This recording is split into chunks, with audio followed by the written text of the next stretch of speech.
guys, welcome to Classic Rock and Country Music Facts and Trivia. Appreciate you being here.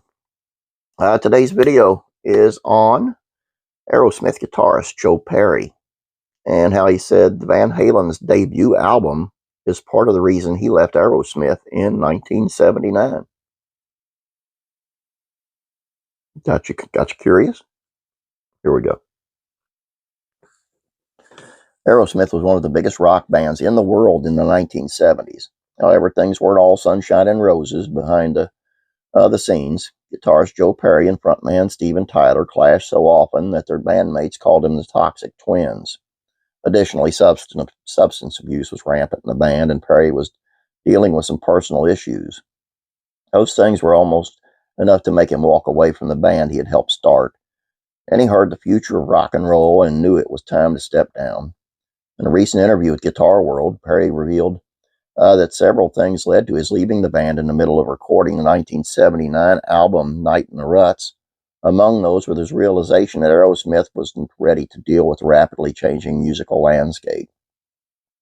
He said, "I just had to take care of myself. My personal life wasn't all that great, and I had to deal with that," he said.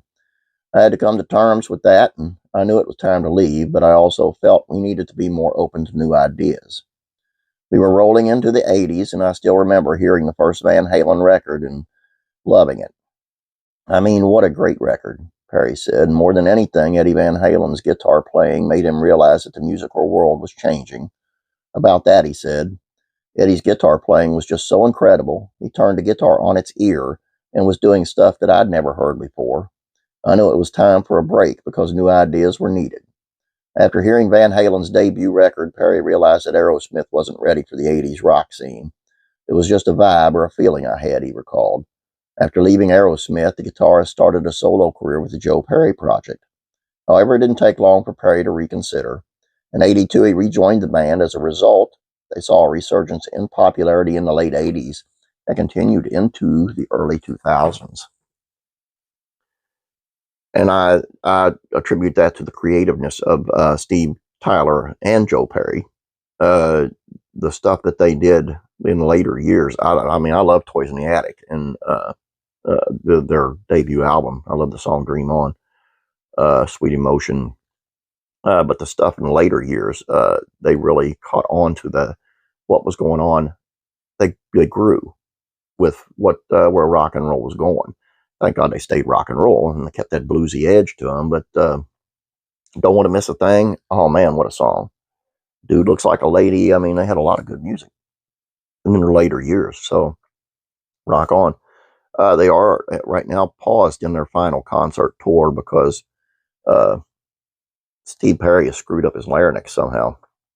And so, I mean, I've read that it may cause the end of the band completely. I hope they can finish out their tour, though. That's all I have for you.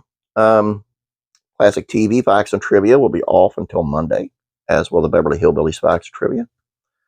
If you're an Andy Griffith Show fan, Andy Griffith Show Facts and Trivia.